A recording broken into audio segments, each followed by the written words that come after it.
ಮಾತನಾಡಿದ್ರು. ಪಂಚರಾಜ್ಯದ ಚುನಾವಣೆಯಲ್ಲಿ ಬಿಜೆಪಿಗೆ ಮತ ನೀಡಿದಕ್ಕಂತ ಎಲ್ಲ ಮತದಾರರಿಗೆ ಕರ್ನಾಟಕ ಬಿಜೆಪಿ ಪರವಾಗಿ ಅಭಿನಂದನೆ ಸಲ್ಲಿಸ್ತಾ ಇದ್ದೀರಿ.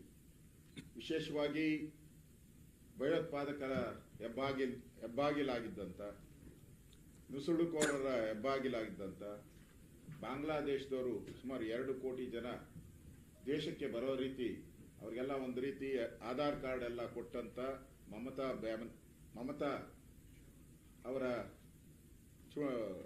ರಾಜಕೀಯದ ಜೀವನ ಇರ್ಬೋದು, ಸರ್ಕಾರ ಇರ್ಬೋದು, ಇವತ್ತು ಅಂತ್ಯ ಆಗಿದೆ. ದೇಶದ ಭದ್ರತೆಗೆ ನರೇಂದ್ರ ಮೋದಿ ಒಬ್ಬರೇ ಸೂಕ್ತ ಅನ್ನೋಂಥದ್ದು ಈ ಚುನಾವಣೆಯ ಫಲಿತಾಂಶ. 5 ರಾಜ್ಯದ ಚುನಾವಣೆ ನಡೀತಾ ಇದ್ರು ಕೂಡ ದೇಶದ ಗಮನ ಎಲ್ಲನೂ ಕೂಡ ವೆಸ್ಟ್ ಬೆಂಗಾಲ್ ಕಡೆನೇ ಇತ್ತು. ಕಾರಣ ಅಲ್ಲಿನ ದುರಾಡಳಿತ, ಪ್ರತಿನಿತ್ಯ ಹಲ್ಲೆ, CBI ಇರ್ಬೋದು, ಇನ್ಕಮ್ ಟ್ಯಾಕ್ಸ್ ಇರ್ಬೋದು, ನ್ಯಾಯಾಂಗದ ಮೇಲೆ ಆಪಾದನೆ ಮಾಡ್ತಕ್ಕಂಥದ್ದು ಇರ್ಬೋದು, ರಾಜ್ಯಪಾಲರ ಮೇಲೆ ಆಪಾದನೆ ಮಾಡ್ತಕ್ಕಂಥದ್ದು, ಇದೇ ಚಾಳಿ. ಇವತ್ತು ಅದು ಅಂತ್ಯ ಆಗಿದೆ. ಇಡೀ ದೇಶದ ಭದ್ರತೆ ಇವತ್ತು ಗಟ್ಟಿಯಾಗುವಂತ ಒಂದು ವಾತಾವರಣ ಇದೆ.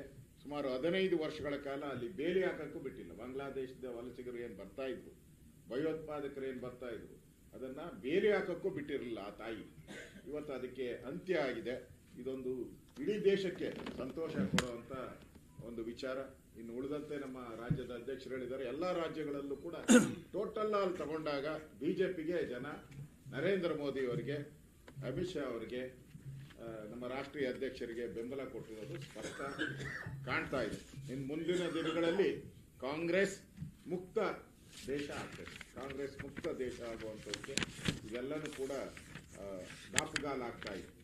ಇನ್ನು ಇವತ್ತಿಗೂ ಅಷ್ಟೇ, ಈಗಲೂ ಅಷ್ಟೇ ನಮ್ಗೆ ವಿಶ್ವಾಸ ಇದೆ, ದಾವಣಗೆರೆ ನಾವು 1,000 ವೋಟಲ್ಲಾದರೂ ನಾವು ಗೆಲ್ತೀವಿ. ನಾವು ಈಗ ತಾನೇ ಫೋನ್ ಮಾಡಿದ್ರೆ ಅಲ್ಲಿ ನಮ್ಮ ಜಿಲ್ಲಾ ಅಧ್ಯಕ್ಷರಿಗೆ ಎಲ್ಲರಿಗೂ 1,000 ವೋಟಲ್ಲಾದರೂ ನಾವು ಗೆಲ್ಲುವಂಥ ವಾತಾವರಣ ದಾವಣಗೆರೆಯಲ್ಲಿ ಇದೆ.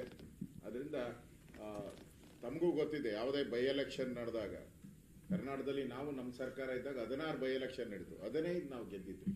ಇದು ಸಿಂಪತಿ ಮೇಲೆ ನಡೆಯುವಂಥ ಚುನಾವಣೆ. ಅಲ್ಲಿ ಕಾಂಗ್ರೆಸ್ಸಿನ MLAಗಳು ತೀರೋಗಿದ್ರು, ಅವರ ಸಿಂಪತಿ ಮೇಲೆ ನಡೆಯುವಂಥ ಚುನಾವಣೆ. ಆದರೂ ಕೂಡ ದಾವಣಗೆರೆಯಲ್ಲಿ ಒಳ್ಳೆಯ ಫೈಟನ್ನು ನಾವು ಕೊಟ್ಟಿದ್ದೀವಿ.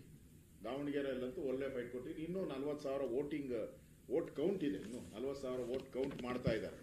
ಸೊ ನಮಗೆ ಈಗಿರೋಂಥ 5-6 ಸಾವಿರ ಲೀಡ್ ಆರಾಮ್ಸೆ ನಾವು ದಾಟಿ ಆಚೆ ಬರ್ಬೋದು ಅನ್ನೋ ವಿಶ್ವಾಸ ನಮಗಿದೆ. ನಮ್ಗೆ ಬರ್ತಾ ಇರುವಂಥ ಫೋನ್ ಅಲ್ಲಿಂದ ನಾವು ಗೆದ್ದೇ ಗೆಲ್ತೀರಿ ಅಂತ ವಿಶ್ವಾಸದಲ್ಲಿ ನಮ್ಮ ಕಾರ್ಯಕರ್ತರೆಲ್ಲ ಹೇಳ್ತಾ ಇದ್ದಾರೆ. ಅದರಿಂದ ಕರ್ನಾಟಕದಲ್ಲೂ ಕೂಡ ನಾವೆಲ್ಲ ಒಟ್ಟಾಗಿ ಒಗ್ಗಟ್ಟಾಗಿ ಯಾವುದೇ ಒಂದು ಸಣ್ಣ ಸಮಸ್ಯೆನೂ ಇಲ್ಲದೆ ನಾವು ಹೋರಾಟವನ್ನು ಮಾಡಿದ್ದೀರಿ. ನಮ್ಮ ಒಂದು ದಾವಣಗೆರೆಯಲ್ಲಿ ಒಬ್ಬ ಬ್ಯಾಕ್ವರ್ಡ್ ಒಬ್ಬ ಕಾರ್ಯಕರ್ತರಿಗೆ ಟಿಕೆಟ್ ಕೊಟ್ಟು ನಾವು ಚುನಾವಣೆಯನ್ನು ಸ್ಪರ್ಧೆ ಮಾಡಿದ್ರಿ. ಅದರಿಂದ ಇವತ್ತು ಇಷ್ಟೊಂದು ವೋಟ್ ನಮ್ಗೆ ಬಂದಿದೆಯಲ್ಲ. ಈ ಕಳೆದ ಬಾರಿ ನಾವು 25,000 ವೋಟಲ್ಲೇನೋ ನಾವು ಸೋತಿದ್ದು. ಈ ಬಾರಿ ನೆಕ್ ಟು ನೆಕ್ ಫೈಟ್ ಇದೆ. ಮುಖ್ಯಮಂತ್ರಿನೇ ಒಪ್ಕೊಂಡಿದ್ದಾರೆ. ಅವರ ಈಗ ಪತ್ರಿಕಾ ಹೇಳಿಕೆ ನೋಡಿದ್ರೆ ಇಲ್ಲಿ ನಾವು ಬಹಳ ಕಡಿಮೆ ಅಂತರದಲ್ಲಿ ಗೆಲ್ಲುವಂಥ ವಾತಾವರಣ ಇದೆ. ಇಲ್ಲ, ನಮಗೆ ನಾವು ಬಿಜೆಪಿ ಗೆಲ್ಲುವಂಥ ವಾತಾವರಣ ಇವತ್ತಿಗೂ ಈಗಲೂ ಕಾಣ್ತಾ ಇದೆ. 40,000 ವೋಟಿಂಗ್ ಕೌಂಟ್ ಆದಮೇಲೆ ನಮಗೆ ಅಲ್ಲೂ ಕೂಡ ಗೆಲುವಾಗ್ತೈತೆ ಅನ್ನೋ ವಿಶ್ವಾಸ ನಮಗಿದೆ.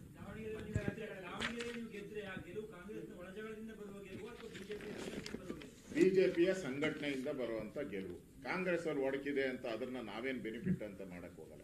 ಅದು ಅವ್ರ ಪಾಡು.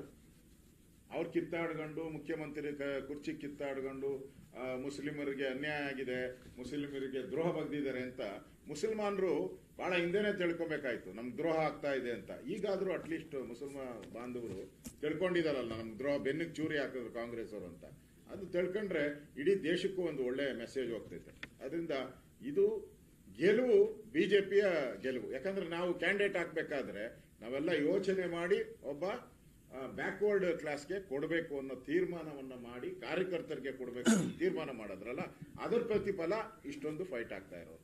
ಅದರಿಂದ ಗೆಲುವಾಗ್ತೈತೆ.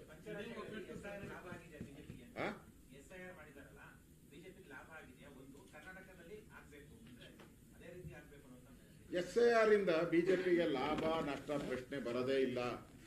SIR ಈ ದೇಶದಲ್ಲಿರುವಂತ ಭಯೋತ್ಪಾದಕರನ್ನ ಹೊರಗಾಕುವಂಥದ್ದು. SIR ದೇಶ ವಿರೋಧಿ ಚಟುವಟಿಕೆ ಮಾಡೋರನ್ನ ಹೊರಗಡೆ ಹಾಕಬೇಕು.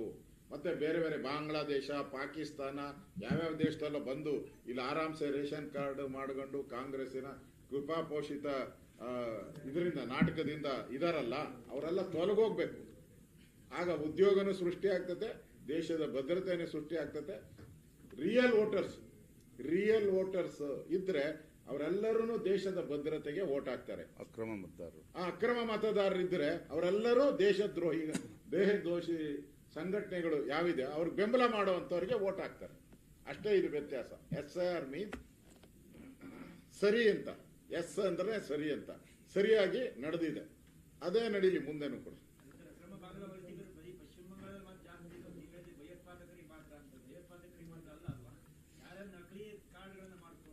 ಅದೇ ಹೇಳಿದಪ್ಪ, ಗಮನಿಸ್ತಕ್ಕಂಥದ್ದೇ ಸರ್.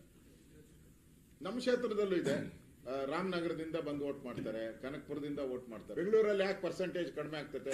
45-48% ಬೆಂಗಳೂರಲ್ಲಿ ಆಗುವಂಥದ್ದು ವೋಟು. ಯಾಕೆ ಈ ತರ ವೋಟ್ಗಳು ಬೇರೆ ಬೇರೆ ರಾಜ್ಯದಿಂದ, ಬೇರೆ ಬೇರೆ ಜಿಲ್ಲೆಯಿಂದ ಬಂದು ವೋಟ್ ಮಾಡ್ತಾರೆ, ಅದು ಹೋಗ್ತದೆ.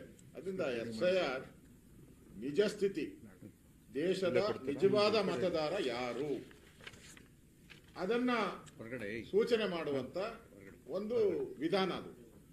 ಅದರಿಂದ ಬಿಜೆಪಿಗೆ ಲಾಭ ನಷ್ಟ ಪ್ರಶ್ನೆ ಇಲ್ಲ, ದೇಶದ ಭದ್ರತೆ ಪ್ರಶ್ನೆ. ಧನ್ಯವಾದ. English on behalf of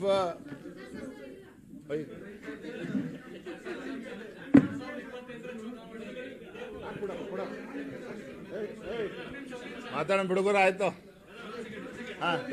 national media